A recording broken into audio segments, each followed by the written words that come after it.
em bay con lưng này em cái đó mùa mặt lo mười em này cạch chơi người ta khơi man vào cái đằng khải pal cái này pram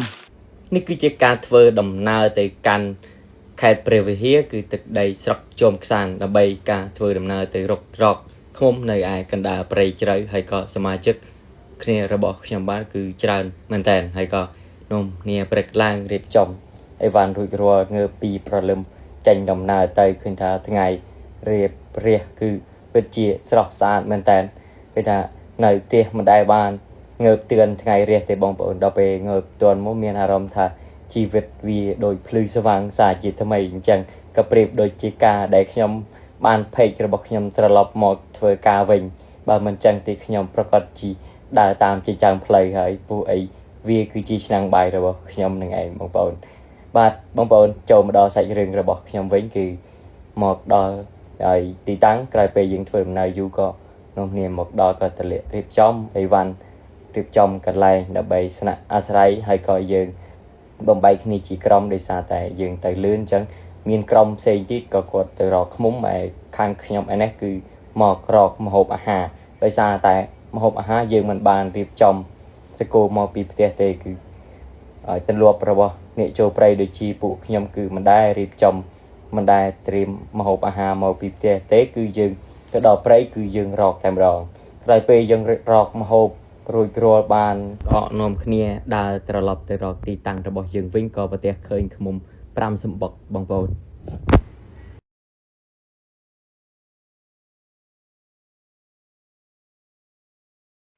ចំណែកខាងស្មាត់ក្រុមរបស់យើងក៏គាត់ឃើញច្រើនដែរហើយក៏យើងខ្ញុំឯនេះឯងគឺនាំគ្នាឡើងសាក់មើលម្ដងចឹងថាឋានបញ្ចេញអ្វីដៃស្នាដៃរបស់ខ្លួនឯងយូរហើយក៏ត្រូវការឡើងពីរនាក់ពួកឯង ត្រូវការកាមេរ៉ាមែនហើយចំណែកខ្ញុំនេះគឺជាអ្នកយកក្បាលទឹកឲ្យកាមេរ៉ាមែនបងប្អូនអត់មានខុសឆ្គងត្រង់ណាកុំប្រកាន់ឲ្យសោះពួកអីហើយគាត់ជាមនុស្សចាស់គាត់មិនសូវប៉ិនមិនសូវប្រកែថតប៉ុន្មានទេគឺមិនដូចយើងមិនដូចខ្ញុំក្មេងឯនេះទេហើយក៏យកហើយរួចរាល់ក៏បានមួយសម្បុកក៏គ្រាន់បើគឺថាឃុំនៅតំបន់នេះទឹកក៏គ្រាន់បើហើយក៏សម្បូរដែរដូច ដោយឃើញក្បាលវីដេអូអញ្ចឹងគឺច្រើនមែនតើរកតែមួយផ្លែត 10 20 និយាយទៅចូល20សម្បុកគាត់តែយើងទៅមួយកណាត់ថ្ងៃហ្នឹងហើយក៏យើងក៏ដើររកទេទៅក៏ក្នុងគ្នាស្វែងរកហើយក៏យកបដើដោយសារតែវាច្រើនអញ្ចឹងចុះយើងដូរដៃគ្នាហើយស្មាត់យើងក៏ច្រើនអ្នកពូកែអ្នកប៉ិនឡើងក៏ច្រើនដែរដូចបងប្អូនដឹងអញ្ចឹងជាស្ដែងហើយគ្នារបស់យើងដល់តែ10នាក់គឺមានតិច 3 ទៅ 4 នាក់ដែលមិនចេះឡើងអញ្ចឹងទៅយើងអ្នកដែលចេះឡើងក៏នាំគ្នាឡើងយកអញ្ចឹងទៅហើយក៏ទៅឃុំបានច្រើនហើយឃុំនៅម្ដុំនេះក៏កាចក្រនបើដែរបងប្អូនគឺហើមអស់ហើយម្នាក់ស្មាត់ដងខៅគឺថាកុំថាឡៃអាវមានសំណាញ់បាំងក៏នៅតែអាចតិចបានដែរនោះឯងបងប្អូនហើយក៏ក្រោយពេលយើងយករាល់ក៏ត្រឡប់មកបាយទឹកគឺថាមហូបដំបងរបស់យើងវារៀង ខ្សត់អត់ខ្សោយបន្តិចដោយសារតែយើងទៅភ្លាមយើងប្រញាប់ភ្លាមហើយសមាជិករបស់យើងច្រើនយើងត្រូវស្លោឲ្យទឹកច្រើនហើយត្រីតិចដោយសារតែត្រីវាមិនបានច្រើនអញ្ចឹងក៏បាយទឹករួចរាល់ក៏បំបីគ្នាអ្នកខ្លះក៏ទៅរកទៀតអញ្ចឹងទៅឯចំណែកឯខ្ញុំម្នាក់ក៏មករកត្រីរកម្ហូប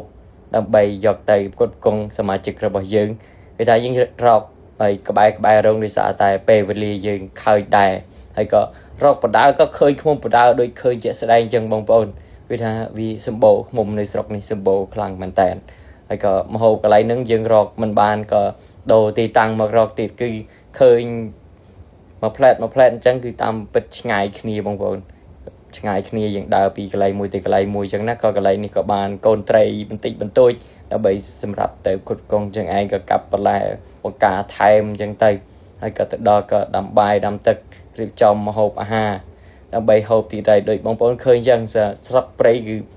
ងាយស្រួលរស់មែនតើក៏ប៉ុន្តែបាយឆ្ងាញ់ណាស់បាទបងប្អូនវីដេអូនេះក៏ដល់ទីបញ្ចប់ហើយជួបគ្នានៅវីដេអូបន្តបន្ទាប់ទៀតឆាប់នេះអូខេបាយបាយអេមបងប្អូនអេមស្នេហ៍អេមធ្វើបានច្រើនអេមស្នេហ៍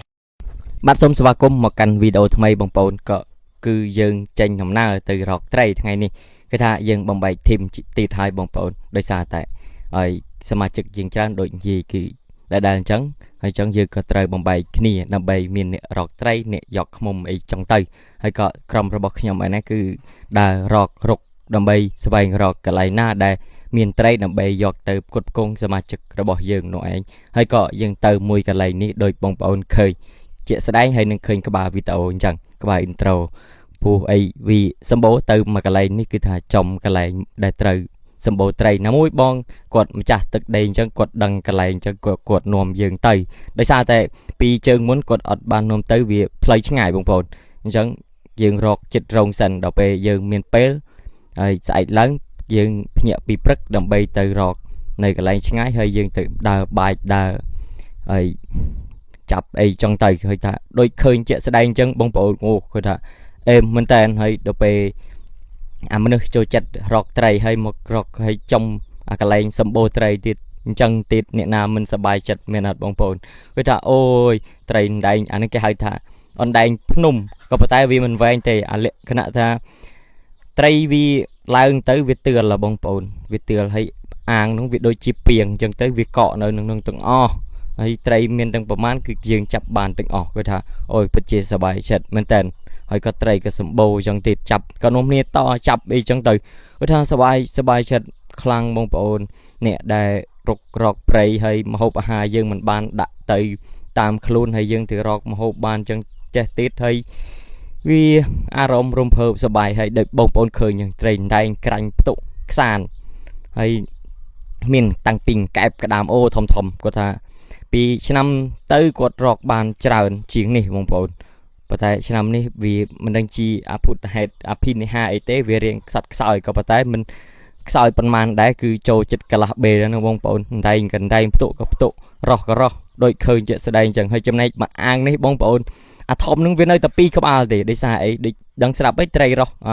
វាដេញខំដេញស៊ីអាតូចអញ្ចឹងទៅវាអស់អញ្ចឹងទៅវានៅតែវា2ក្បាលអញ្ចឹង2ក្បាលនេះចូល3គីឡូហីចូល3គីឡូហើយ2ក្បាលនេះដូចបងប្អូនឃើញអញ្ចឹងចាប់អត់ចង់ឈ្នះវាអារម្មណ៍ពេលហ្នឹងគឺសប្បាយរំភើបមែនតើហើយក៏បានយកទៅផ្គត់ផ្គង់សមាជិករបស់យើងអញ្ចឹងទៅនោះឯងហើយក៏យើងបាច់ពីត្លុកមួយទៅត្លុកមួយត្លុកវាគឺបែបនេះឯងបងប្អូនវាដូចពីងហើយនៅលើភ្នំវាមានថ្មអញ្ចឹងទៅវាទឹកវាហូរដាច់ច្រោះចេញជារូងអញ្ចឹងទៅវាដូចពីងហើយត្រីវាទៅឡើងទៅវាទឿលវានៅត្រឹមនោះគឺថាស្រួលបាច់ស្រួលចាប់ត្រីមែនតើហើយក្រោយពេលយើងបាច់រួចរាល់ក៏យើងបន្តទៅបាច់មួយត្លុកទៀតយើងត្រូវការជាច្រើនមែនតើបងប្អូនកុំបងប្អូនតិចថាអូលោភលន់ម៉េះយកធ្វើអីច្រើនដោយសារតែសមាជិករបស់យើងច្រើនបងប្អូនគឺគ្នាដល់តែមួយដណ្ដប់នាក់ឯណោះអញ្ចឹងយើងត្រូវការបានច្រើនកាលណាគឺល្អកាលណាដើម្បីយកទៅផ្គត់ផ្គង់ឲ្យបានយូរថ្ងៃផងព្រោះអីដូចថានៅក្នុងព្រៃមិនមែនដូចនៅផ្សារនៅស្រុកឯណាយើងរកទិញកន្លែងណាក៏បានដើរទៅផ្សារមួយផ្លែតក៏មានអញ្ចឹងណាហើយក្នុងព្រៃបើយើងមិនស្វះស្វែងរកម្ហូបអាហារគឺនឹងដាច់បាយហើយគេហៅថាបាយស្វាបងប្អូននឹងឯងជាទលីមទលប់របស់ពួកខ្ញុំដែលត្រូវនិយាយក្រោយពេលយើង